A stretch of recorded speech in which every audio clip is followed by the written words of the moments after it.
Hi అండి, నా పేరు Lakshmi. Welcome back to Varshita daily life style. ఈరోజు వీడియోలో సమ్మర్ స్పెషల్గా పచ్చి మామిడికాయతో తాండ్ర ఎలా చేయాలో చూద్దాం. ఇది మామిడి తాండ్ర చాలా టేస్టీగా ఉంటుంది, చాలా సింపుల్గా చేసుకోవచ్చు. పచ్చి మామిడికాయతో చేస్తున్నాం కదా అని పుల్లగా ఏమీ ఉండదు. ఇందులో బెల్లం యూజ్ చేస్తాం కాబట్టి చాలా టేస్టీగా వస్తుంది. 4-5 రోజులు కూడా ఉంటుంది. చిన్నపిల్లలకైతే చాలా బాగా నచ్చుతుంది. తప్పకుండా ట్రై చేయండి. 2 మీడియం సైజు మామిడికాయలు తీసుకోండి. మీరు పుల్లటివైనా తీసుకోవచ్చు, తీపిగా ఉన్నా పర్వాలేదు. ఎందుకంటే బెల్లం యూజ్ చేస్తాం కాబట్టి పుల్లటివి తీసుకున్నా పర్లేదు. పైనున్న చెక్కు అంతా తీసేసి 2 కడుక్కున్నాక మీడియం సైజు ముక్కలుగా కట్ చేసి పెట్టుకోండి. ఈ విధంగా వీటిని కొలుచుకోవాలి. నాకైతే 2 మామిడికాయలు 2 గ్లాసుల ముక్కలు వచ్చాయి. 2 గ్లాసుల ముక్కలకి 1 గ్లాసు బెల్లం పొడిని వేస్తున్నాను. ఇలా కొలుచుకున్నది పక్కన పెట్టుకోండి. స్టవ్ వెలిగించుకుని ఒక కళాయి పెట్టుకుని, కళాయి వేడెక్కినాక మీడియం మంట పెట్టుకోండి. ఆ ముక్కల్ని ఇందులో వేసేయండి. ఇందులో వాటర్ వేసుకోవాలి, గ్లాస్ వాటరు. క్లిప్పింగ్ అయితే మిస్ అయిపోయింది. ఒక గ్లాసు వాటర్ వేసుకుని మూత పెట్టుకుని మామిడికాయ ముక్కల్ని ఆ నీళ్ళంతా ఎగిరిపోయేంత వరకు ఉడికించుకోండి. మధ్యలో ఒకసారి కలుపుకోండి.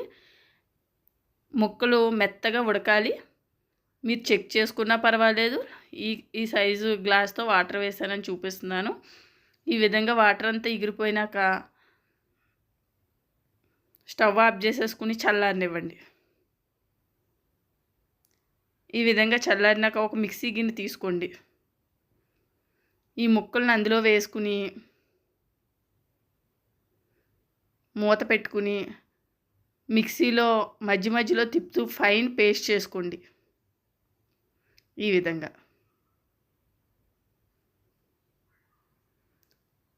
అదే కళాయిలోకి ఈ బ్యాటర్ని వేసేసుకోండి.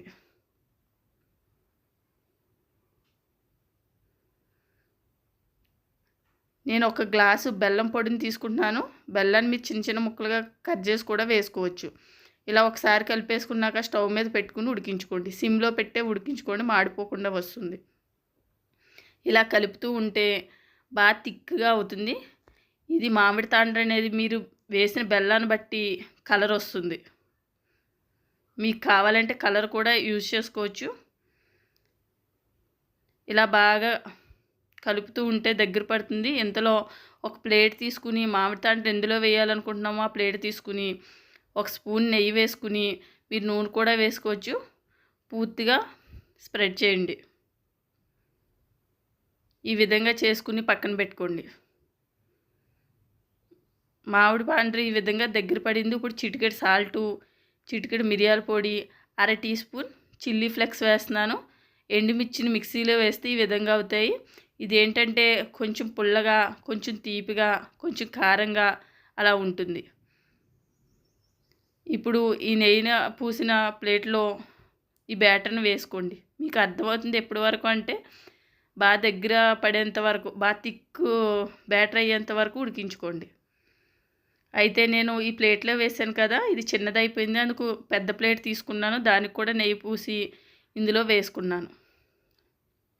మీరు 1 మామిడికాయ అయితే 1 ప్లేట్ తీసుకోండి. 2 మామిడికాయలు అయితే 2 ప్లేట్లు తీసుకుని పలచగా వేసుకోండి. ఈ విధంగా గరిటెతో స్ప్రెడ్ చేసుకోండి.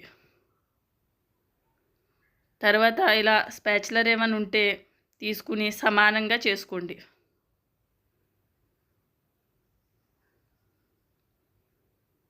బాగా పలచగా స్ప్రెడ్ చేసుకున్నాక నేనైతే ఎండలో పెడుతున్నాను. ఇప్పుడు ఎండలు బాగా ఎక్కువ ఉన్నాయి కాబట్టి 1 రోజులోనే ఎండిపోయింది.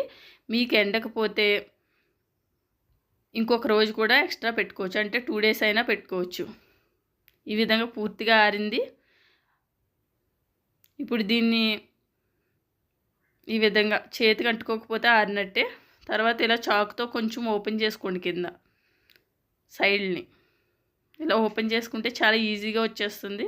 ఈ విధంగా మీకు నచ్చిన షేప్లో కట్ చేసుకోవచ్చు. మీకు పలచగా కావాలంటే పలచగా వేసుకోండి, దళసరిగా కావాలంటే దళసరిగా వేసుకోవచ్చు. నేనైతే ఇలా రోల్ చేస్తున్నాను. చాలా ఈజీగా వచ్చేస్తుంది, చాలా టేస్టీగా కూడా ఉంటుంది. ఈ సమ్మర్లో పిల్లలకి చేసి పెట్టండి, చాలా ఇష్టంగా తింటారు. ఈ విధంగా అంతేనండి. ఈ వీడియో మీకు నచ్చినట్లయితే లైక్, షేర్, సబ్స్క్రైబ్ చేసుకోండి. సబ్స్క్రైబ్ తప్పకుండా చేయండి. Thank you for watching. Bye bye.